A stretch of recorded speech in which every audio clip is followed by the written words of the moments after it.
मोदी जी का एक बहुत बड़ा स्पीच आया हैदराबाद से, जहां उन्होंने बोला कि गोल्ड मत खरीदो, पेट्रोल बचाओ, विदेश मत जाओ और वर्क फ्रॉम होम करो। अब सुनने में ये अगेन एक लॉकडाउन जैसा लग रहा है, लेकिन फैक्ट ये है कि ये सिचुएशन कोविड सिचुएशन से भी ज़्यादा सीरियस हो सकता है अगर इसे कंट्रोल ना किया जाए तो।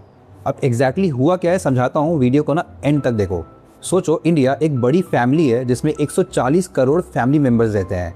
अब ये फैमिली कुछ चीज़ें बेचती है दुनिया को, जैसे कि सॉफ्टवेयर, कपड़ा, मेडिसिन, चावल, और बेचकर कुछ पैसे कमाती है जो कि डॉलर्स में होता है। मतलब बेचकर डॉलर अंदर आता है। और यही फैमिली कुछ चीज़ें खरीदती भी है दुनिया से जो उन्हें चाहिए होता है, जिसमें मेजरली होता है crude oil, gold and machines.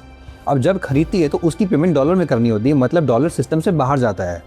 अब जब तक बैलेंस सही है, मतलब जितना हम डॉलर कमा रहे हैं उतना ही डॉलर खर्चा कर रहे हैं, तब तक सब ठीक रहता है।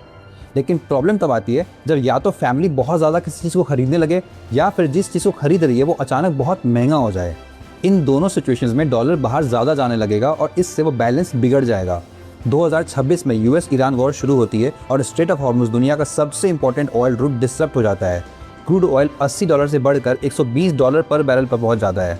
अब इस सिचुएशन से डॉलर की डिमांड भी काफ़ी बढ़ जाती है, क्योंकि ज़्यादा डॉलर लगने लग जाता है उसी ऑयल को खरीदने के लिए, और इससे डॉलर का रेट भी काफ़ी बढ़ जाता है।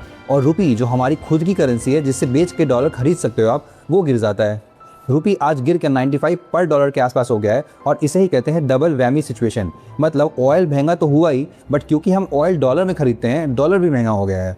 अब हर समझदार फैमिली की तरह इंडिया भी एक इमरजेंसी सेविंग्स रखती है, जिसे हम फॉरेक्स रिजर्व कहते हैं। अगर कमाई से ज़्यादा खर्च होने लगे तो वही सेविंग्स हमारे काम आती है। इंडिया का फॉरेक्स रिजर्व वही इमरजेंसी फंड है जो मार्च 2026 के बाद से काफ़ी डिप्लीट होने लगी है। इन सब में इंडिया को एक और झटका लग जाता है जब फॉरेन इन्वेस्टमेंट्स जो इंडियन मार्केट में इन्वेस्टेड थे वो एग्जिट कर गए। एज पर reports 2.51 lakh crore Indian stock market से FIIs ने निकाल लिया और अपने अपने डॉलर्स वापस अपने कंट्री लेकर चले गए। इसके कारण RBI को $100 बिलियन तक बेचना पड़ा उस रुपये को डिफेंड करने के लिए और डॉलर की स्ट्रॉन्ग डिमांड को पूरा करने के लिए। और इन सब के कारण आज कंट्री एक इमरजेंसी सिचुएशन में आ गई है। मोदी की स्टेटमेंट के बाद इंडियन स्टॉक मार्केट में काफ़ी गिरावट आया। ज्वेलरी कंपनी के स्टॉक्स, एविएशन स्टॉक्स और काफ़ी सारे इंपोर्ट डिपेंडेंट स्टॉक्स गिरने लग गई। मैटर इतना सीरियस है कि ज्वेलरी एसोसिएशन की इमरजेंसी मीटिंग रखी गई है PM के साथ in order to defend their business. अब आपको क्या लगता है इस सिचुएशन के बारे में, कमेंट में बताओ, और ऐसे ही अमेजिंग इन्फॉर्मेशन के लिए फॉलो करो और चैनल को सब्सक्राइब करो।